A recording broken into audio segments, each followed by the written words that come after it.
Hi all, I'm Malavika and in this video I'll be explaining CML or chronic myeloid leukemia.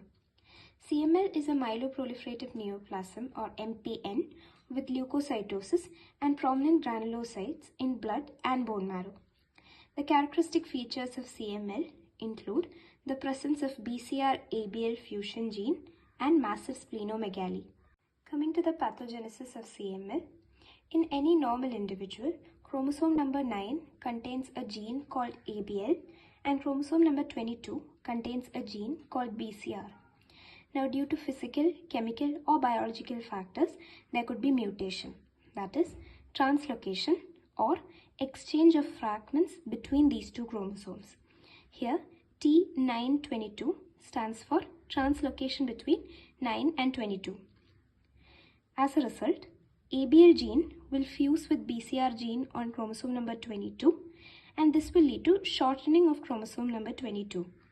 This shortened chromosome 22 is known as Philadelphia chromosome and the gene thus formed is called BCR-ABL gene. This gene will code for abnormal tyrosine kinase and this will lead to chronic myeloid leukemia. Coming to the clinical features, CML is more common in middle-aged individuals, that is around the age of 30 to 60 years. CML is more common in males compared to females. The patient will have easy fatigability and weakness. He or she will complain of fullness of abdomen due to massive splenomegaly. There could also be mild to moderate hepatomegaly. There could be normocytic normochromic anemia. The reason for anemia is excessive proliferation of the cells of myeloid lineage. Now these cells are present in the bone marrow and bone marrow is the site for erythropoiesis. So when there is excessive proliferation of myeloid precursors, this will lead to ineffective erythropoiesis, thereby leading to anemia. Gout can also be seen. This is because of the increased cell turnover. That is, there will be excessive production and destruction of leukocytes and the end product of nucleic acid destruction is uric acid. So there will be hyperuricemia which will lead to gout. The three phases of CML include chronic, accelerated and blast phase. Chronic phase, blast cells will be less than 10%. In accelerated phase, blast cells will be 10 to 19% and in blast phase or blast crisis, blast cells will be more than or equal to 20%. Coming to the laboratory diagnosis of CML. In blood, there will be leukocytosis, that is, WBC count will be increased and it can be more than 1 lakh per millimeter cube.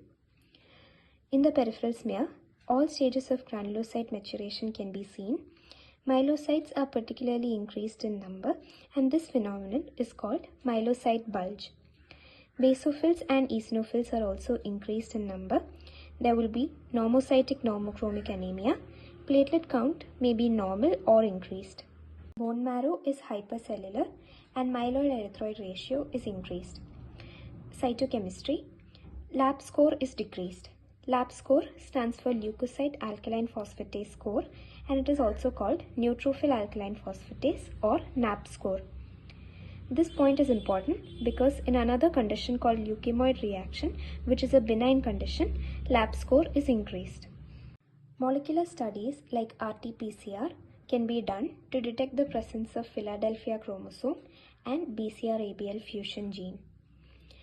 Biochemical findings include increase in serum uric acid, lactate dehydrogenase and vitamin B12.